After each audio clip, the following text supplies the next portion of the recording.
신명기 10장 12절에서 22절 말씀.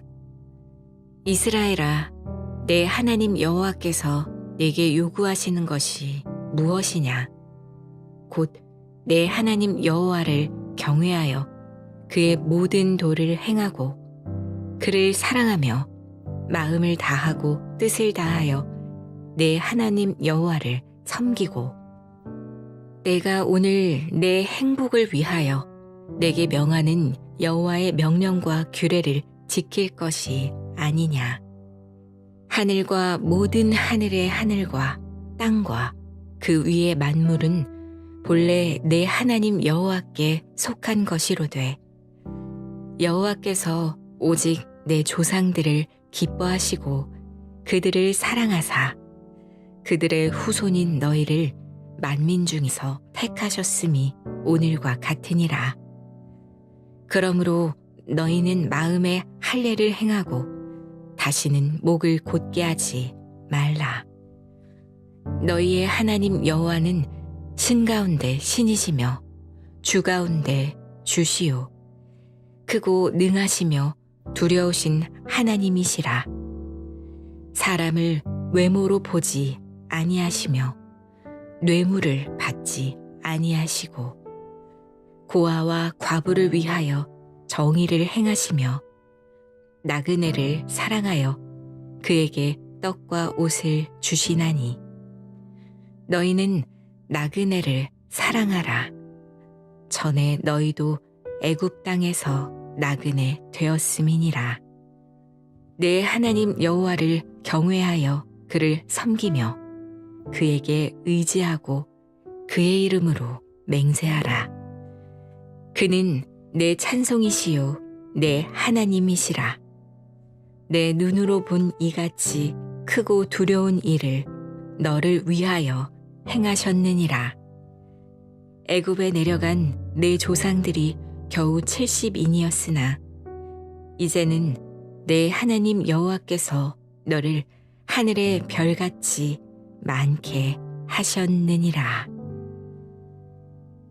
샬롬. 오늘도 하나님의 말씀으로 하루를 시작하시는 여러분들에게 하나님의 은혜와 평강이 충만하게 넘치시기를 간절히 축복합니다. 2025년 9월 10일 오늘 수요일 신명기 10장 12절에서 22절 말씀을 가지고 행복의 조건이라는 말씀으로 함께 말씀 나누도록 하겠습니다.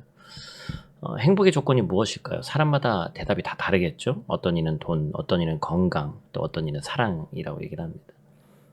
박승일이라는 선수가 있었어요. 연세대학교 농구부 출신인데 꽤 이제 유명한 선수였습니다. 근데 2002년에 갑작스럽게 루게릭병 진단을 받으면서, 루게릭병이 여러분 아시는 분은 아시겠지만 뭐 운동 선수로서는 운동을 할 수 없는, 전신이 서서히 마비되는 거예요. 그래서 이제 너무 심해져가지고 결국에는 기계에 의존해야 되고, 또 완전히 이 선수로서, 특별히 뭐 일반적인 사람도 그렇지만 절망할 수밖에 없는 그런 상황이 됐습니다. 그런데 이 선수가 결코 삶을 포기하지 않았죠. 오히려 승일 희망 재단이라는 재단을 세워서 같은 병을 앓는 이 환자들을 도왔습니다. 그 진우션의 그 션 씨도 루게릭 병원 제가 세운 걸로 알고 있는데, 그죠? 그래서 그리고 나서 이제 그 병원을 같이 또 세우고 많은 좋은 일들을 한 다음에 24년에 편안히 눈을 감은 그런 이야기가 있습니다. 그의 이야기는 사실은 단순한 한 인간으로 봤을 때는 불행의 기록이죠. 그런데 새로운 행복의 증언으로 그가 만들었습니다. 그가 이제 아무것도 몸도 움직일 수 없고 막 그런 상황 가운데서 많은 글들을 썼는데, 행복한 것은 무엇인가, 살아가고 있는 것들, 그리고 남과 항상 비교하면서 살아가지만 지금 현재 우리의 삶 가운데 만족하고 사는 것을 가장 큰 행복이다. 다른 이들은 돈, 건강, 사랑, 명예, 그런데 이제 박승일 씨가 우리에게 그 삶으로 역설적으로 우리에게 묻는 거예요. 정말 그것들이 다 있으면 행복한가라는 것이죠. 오히려 몸은 갇혔지만, 아팠지만 다른 이들을 돕는 일을 계속하면서 그가 또 다른 행복의 기준을 얘기하는 것 같죠. 즉, 행복은 외부 조건이 아니라 누구와 연결되어 있느냐, 무엇에 매여 있느냐를 통해서 알 수 있는 것입니다. 그래서 오늘 이 성경 말씀도 동일하게 우리에게 전하고 있습니다. 세상이 말하는 행복의 조건은 끊임없이 변한다. 근데 하나님이 말씀하시는 행복의 조건은 변함이 없다는 것이죠. 오늘 하나님께서 우리에게 주시는 그 행복에 대해서 함께 나누는 귀한 시간 되시기를 간절히 축복합니다. 오늘 본 말씀 통해서 우리가 첫 번째로 기억해야 될 것은 하나님께서 행복하신 조건, 즉 하나님은 어떻게 하시면 행복하신가, 하나님이 행복을 느끼셨는가라는 것을 우리 함께 나눠봐야 됩니다. 15절 말씀 같이 읽습니다. 여호와께서 오직 내 조상들을 기뻐하시고 그들을 사랑하사 그들의 후손인 너희를 만민 중에서 택하셨으니 오늘과 같으니라. 아멘. 우리가 늘 이야기하고 있는 행복이라는 것이 편안하고 문제없고 아무런 고통이 없는 것인가. 근데 오늘 본문의 행복은 히브리어를 토브라고 썼습니다. 이 토브는 좋다, 그러니까 굿이라는 뜻을 가지고 있죠. 하나님이 세상을 만드시고 창조하실 때 계속 이 토브라는 이 히브리어 계속 쓰였습니다. 계속 좋다라고 말씀하신 것처럼 하나님의 기쁨이 흐르는 상태인 거예요. 하나님이 세상을 만드시고 행복을 계속해서 말씀하신 겁니다. 하나님께도 행복의 조건이 따로 있죠. 세상을 만드시고 창세기 1장 10절부터 보시기에 좋았다라고 말씀하셨습니다. 보시기에 좋은 조건이 갖춰지고 하나님은 그것으로 기뻐하셨죠. 여기에 사람을 창조하신 것만으로 심히 행복해 하신 것이 아니라 하나님이 지으신 모든 것을 보시기에 심히 좋았더라, 이렇게 말씀하셨습니다. 사람과 사람에게 주시려고 지으신 모든 것을 보시고 좋아하셨단 말이에요. 하나님의 행복은 철저하게 우리와 세상을 향하고 있습니다. 하나님은 우리로 인해서 행복해 하신다라는 것이죠. 사람은 유일하게 말로 창조되지 않은 존재이기도 합니다. 그만큼 하나님의 관심과 손길과 숨결이 닿은 소중한 유일한 존재라는 것이죠. 우리는 우리 삶 가운데 지금 무엇을 해야 할지, 또한 하고 있는 일이 잘 될지, 또한 외국에 살다 보니까 여러 가지 불안한 요소들이 많이 있습니다. 그런데 신명기 10장 15절을 말씀해 주는 거예요. 하나님께서 우리를 사랑하시고 그래서 우리를 택하셨다라는 사실이 바로 우리의 정체성이다. 그렇기 때문에 오늘 우리는 불안에 떠는 하루가 아니라 하나님의 사랑받는 자로서 안정감 있는 하루를 저와 여러분들이 시작하시기를 간절히 축복합니다. 두 번째로 우리가 기억해야 될 것은 조금 앞으로 와서 13절 말씀인데요. 말씀에 매여야 행복하다라는 것이죠. 우리 한번 13절 같이 읽습니다. 내가 오늘 내게 명하는 여호와의 명령과 규례를 지키라. 곧 내 행복을 위함이라. 아멘. 모세가 끊임없이 얘기를 하는 거예요. 정체성, 네가 도대체 어디에 속해 있냐? 만민 중에 너희를 특별히 선택하신 분이 하나님이 아니냐? 하나님의 요구는 하나님을 경외하고 명령을 행하고 서로 사랑하고 섬기고 지키는 거야. 이렇게 얘기를 하는 거예요. 그래서 결국에는 우리가 신앙생활을 잘해서 하나님을 행복하게 해드리자는 것이 아니라 말씀에서는 너희의 행복을 위한 것이라는 거예요. 네가 행복해지려면 행복을 위해서 하나님의 명령과 규례를 지켜야 한다는 것이죠. 행복은 규례나 명령으로부터 벗어나는 것이 아니라 오히려 매이는 것입니다. 그래서 사랑이라는 것은 매이는 것이지 서로에게서 벗어나는 게 아니라는 거예요. 부부나 자녀들도 서로 매여 있을 때 행복을 느끼는 겁니다. 신앙인인 우리는 예수님께 매여야만, 하나님 말씀 안에 매여야만 참 자유를 누릴 수 있다는 거예요. 미국에 광고가 있는데 이 광고 분석학자들이 가장 많이 사용되는 단어가 뭔가 생각해 봤더니 만족이라는 이 통계 자료가 나온 거예요. 광고가 멋있게 나오고 어떤 상품을 불문하고 모든 광고의 마지막 대부분은 당신을 만족시켜드리겠다라는 말이 나온다고 합니다. 이 뜻은 바꿔 말하면 현대의 사람들은 물건을 통해서 만족할 수 있는데 그 만족의 기준이 너무 높다는 것이죠. 만족한다는 뜻은 본래 완전한 자기 충족을 얘기하는 거예요. 스스로 마음 안에서 만들어지는 만족감이라는 겁니다. 즉 만족이라는 것이 외부에서 채워지는 것이 아니라 오히려 외부로부터 완전히 독립되어 내면 안에서 온다라는 얘기입니다. 그래서 성경에서는 물질이나 돈을 많이 가진 사람이 아니라 마음이 풍족한 사람을 만족한 사람 혹은 족한 사람이라고 불렀습니다. 신앙생활의 외부적인 것이 아니라 내 안에 예수님으로부터 만족하고 또 행복해야 하는 것이죠. 삶의 기쁨으로 만족감을 주시는 예수님이 마음속에 있으시기를 간절히 축복합니다. 마지막 세 번째로 우리가 기억할 것은 눈에 보이는 행복이 전부가 아니다라는 것입니다. 19절 말씀 또 같이 읽습니다. 그러므로 너희는 나그네를 사랑하라. 너희도 애굽 땅에서 나그네 되었었음이니라. 아멘. 신명기 27장 11절 이하에서 모세가 백성에게 명령해서 6지파는 백성을 축복하기 위해 그리심산에 서고 6지파는 백성을 저주하기 위해서 에발산에 서는 이야기가 나옵니다. 그런데 잘 살펴보면 조금 특이한 지점이 나오는데 바로 축복이 아닌 저주에 아멘을 하라고 해요.